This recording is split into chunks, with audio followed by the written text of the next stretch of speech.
نحمدہ و نصلی علی رسولہ الکریم اعوذ باللہ من الشیطان الرجیم بسم اللہ الرحمن الرحیم۔ دوستو 20ویں پارے کے ربع چہارم کا ترجمہ حاضر خدمت ہے۔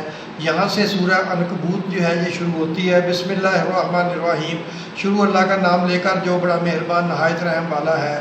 الف لام میم۔ کیا لوگ یہ خیال کیے ہوئے ہیں کہ صرف یہ کہنے سے کہ ہم ایمان لے آئے چھوڑ دیے جائیں گے اور ان کی آزمائش نہیں کی جائے گی؟ جو لوگ ان سے پہلے ہو چکے ہیں ہم نے ان کو بھی آزمایا تھا اور ان کو بھی آزمائیں گے، سو اللہ ان کو ضرور معلوم کرے گا جو اپنے ایمان میں سچے ہیں اور ان کو بھی جو جھوٹے ہیں۔ کیا وہ لوگ جو برے کام کرتے ہیں یہ سمجھے ہوئے ہیں کہ یہ ہمارے قابو سے نکل جائیں گے؟ جو فیصلہ یہ کرتے ہیں برا ہے۔ جو شخص اللہ کی ملاقات کی امید رکھتا ہو تو اللہ کا مقرر کیا ہوا وقت ضرور آنے والا ہے اور وہ سننے والا ہے، جاننے والا ہے۔ اور جو شخص محنت کرتا ہے تو اپنے ہی فائدے کے لیے محنت کرتا ہے، بے شک اللہ تو سارے جہان سے بے نیاز ہے۔ اور جو لوگ ایمان لائے اور نیک عمل کرتے رہے ہم ان کے گناہوں کو ان سے دور کر دیں گے اور ان کو ان کے اعمال کا بہت اچھا بدلہ دیں گے۔ اور ہم نے انسان کو اس کے ماں باپ کے ساتھ نیک سلوک کرنے کا حکم دیا ہے۔ اے مخاطب، اگر تیرے ماں باپ تجھے مجبور کریں کہ تو میرے ساتھ کسی کو شریک بنائے جس کی حقیقت تجھے واقفیت نہیں، تو ان کا کہنا نہ مانیو۔ تم سب کو میری طرف لوٹ کر آنا ہے، پھر جو کچھ تم کرتے تھے میں تم کو جتا دوں گا۔ اور جو لوگ ایمان لائے اور نیک عمل کرتے رہے ان کو ہم نیک لوگوں میں داخل کریں گے۔ اور بعض لوگ ایسے ہیں جو کہتے ہیں کہ ہم اللہ پر ایمان لائے، پھر جب اللہ ان کو ان کے رستے میں اللہ کے رستے میں کوئی ایذا پہنچتی ہے تو لوگوں کی ایذا کو یوں سمجھتے ہیں جیسے اللہ کا عذاب، اور اگر تمہارے رب کی طرف سے مدد پہنچے تو کہتے ہیں ہم تو تمہارے ساتھ تھے۔ کیا جو اہل عالم کے سینوں میں ہے اللہ اسے واقف نہیں؟ اور اللہ ان کو ضرور معلوم کرے گا جو سچے مومن ہیں، اور وہ منافقوں کو بھی معلوم کر کے رہے گا۔ اور جو کافر ہیں وہ مومنوں سے کہتے ہیں کہ ہمارے طریقے پر چلو اور ہم تمہارے گناہ اٹھا لیں گے، حالانکہ وہ ان کے گناہوں کا کچھ بھی بوجھ اٹھانے والے نہیں، کچھ شک نہیں کہ یہ جھوٹے ہیں۔ اور یہ اپنے بوجھ بھی اٹھائیں گے اور اپنے بوجھوں کے ساتھ اور لوگوں کے بوجھ بھی۔ اور جو جھوٹ یہ لوگ گڑھتے رہے قیامت کے دن ان کی ان سے ضرور پرسش ہوگی۔ اور ہم نے نوح کو ان کی قوم کی طرف بھیجا تو وہ ان میں 50 برس کم 1000 برس رہے، پھر ان لوگوں کو طوفان کے عذاب نے آ پکڑا اور وہ ظالم تھے۔ پھر ہم نے نوح کو اور کشتی والوں کو نجات دی اور کشتی کو اہل عالم کے لیے نشانی بنا دیا۔ اور ابراہیم کو یاد کرو جب انہوں نے اپنی قوم سے کہا اللہ کی بات کرو اور اس سے ڈرو، اگر تم سمجھ رکھتے ہو تو یہ تمہارے حق میں بہتر ہے۔ تم تو اللہ کو چھوڑ کر بتوں کو پوجتے اور جھوٹی باتیں بناتے ہو، جن لوگوں کو تم اللہ کے سوا پوجتے ہو وہ تم کو رزق دینے کا اختیار نہیں رکھتے۔ بس اللہ کے یہاں سے رزق طلب کرو اور اسی کی عبادت کرو اور اسی کا شکر کرو، اسی کی طرف لوٹ کر جاؤ گے۔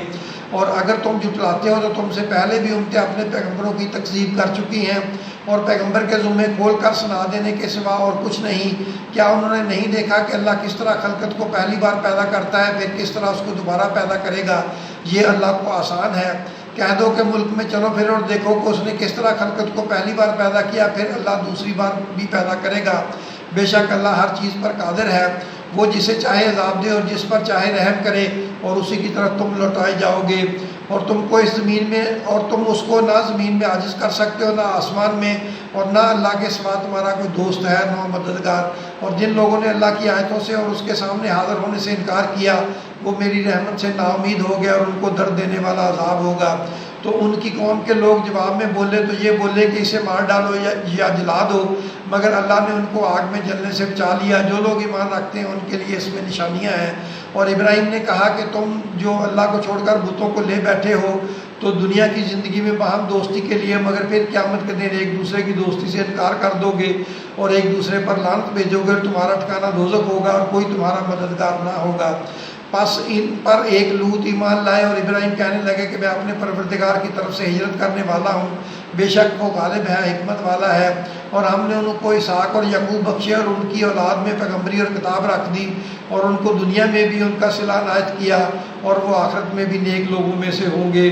اور لوط کو یاد کرو جب انہوں نے اپنی قوم سے کہا کہ تم جب بے حیائی کے مرتکب ہوتے ہو، تم سے پہلے اہل عالم میں سے کسی نے ایسا کام نہیں کیا۔ کیا تم مردوں کی طرف مائل ہوتے ہو، رازنی کرتے ہو اور اپنی مجلسوں میں ناپسندیدہ کام کرتے ہو؟ تو ان کی قوم کے لوگ جو آپ جواب میں بولے تو یہ بولے کہ اگر تم سچے ہو تو ہم پر عذاب لے آؤ۔ لوط نے کہا کہ اے میرے پروردگار، ان مفسد لوگوں کے مقابلے میں مجھے نصرت اور عنایت فرما۔ اور جب ہمارے فرشتے ابراہیم کے پاس خیر کی خبر لے کر آئے اور جب ہمارے فرشتے ابراہیم کے پاس خوشی کی خبر لے کر آئے تو کہنے لگے کہ ہم اس بستی کے لوگوں کو ہلاک کر دینے والے ہیں کہ یہاں کے رہنے والے نافرمان ہیں۔ ابراہیم نے کہا کہ اس میں تو لوط بھی ہیں۔ وہ کہنے لگے کہ جو لوگ یہاں رہتے ہیں ہمیں سب معلوم ہے، ہم ان کو اور ان کے گھر والوں کو بچا لیں گے بجز ان کی بیوی کے کہ وہ پیچھے رہنے والوں میں ہوگی۔ اور جب ہمارے فرشتے لوط کے پاس آئے تو وہ ان کی وجہ سے ناخوش اور تنگ دل ہوئے۔ فرشتوں نے کہا کہ کچھ خوف نہ کیجیے اور نہ رنج کیجیے، ہم آپ کو اور آپ کے گھر والوں کو بچا لیں گے، مگر آپ کی بیوی کے پیچھے رہنے والوں میں ہوگی۔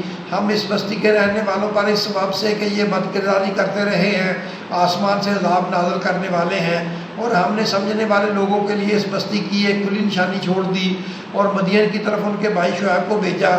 تو انہوں نے کہا کہ اے قوم، اللہ کی بات کرو، روز آخرت کے آنے کی امید رکھو اور ملک میں فساد نہ مچاؤ۔ مگر انہوں نے ان کو جھوٹا سمجھا، سو ان کو زلزلے کے عذاب نے آ پکڑا اور اپنے گھروں میں اوندے پڑے رہ گئے۔ اور عاد اور سمود کو بھی ہم نے ہلاک کر دیا، چنانچہ ان کے ویران گھر تمہاری آنکھوں کے سامنے ہیں، اور شیطان نے ان کے اعمال ان کو آراستہ کر دکھائے اور ان کو سیدھے رستے سے روک دیا، حالانکہ وہ دیکھنے والے لوگ تھے۔ اور قارون اور فرعون اور حامان کو بھی ہلاک کر دیا، اور ان کے پاس موسیٰ کھلی نشانیاں لے کر آئے تو وہ ملک میں مغرور ہو گئے اور وہ ہمارے قابو سے نکل جانے والے نہ تھے۔ تو ہم نے سب کو ان کے گناہوں کے سبب پکڑ لیا، سو ان میں کچھ تو ایسے تھے جن پر ہم نے پتھروں کا میਂہ برسایا، اور کچھ ایسے تھے جن کو چنگاڑ نے آ پکڑا، اور کچھ ایسے تھے جن کو ہم نے زمین میں دھسا دیا، اور کچھ ایسے تھے جن کو غرق کر دیا۔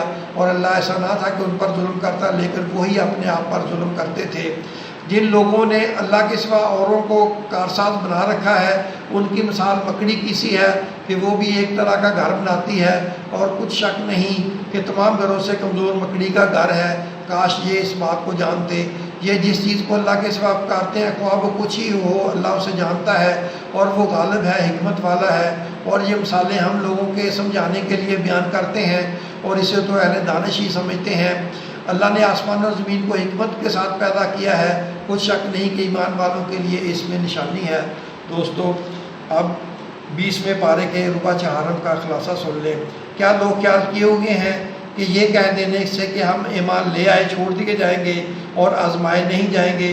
اس سے پہلے لوگوں کو بھی آزمایا تھا، اللہ ان کو بھی آزمائے گا کہ کون اپنے اعمال میں سچا ہے۔ ماں باپ کے ساتھ نیک سلوک کرو، مگر وہ اللہ کے ساتھ شرک کا کہیں تو ان کی بات نہ مانو۔ دوستو، اپنا اور اپنے چینل کا خیال رکھیں۔ اللہ آپ کی بھی اور ہم سب کی کورونا اور دوسری بیماریوں سے حفاظت کرے۔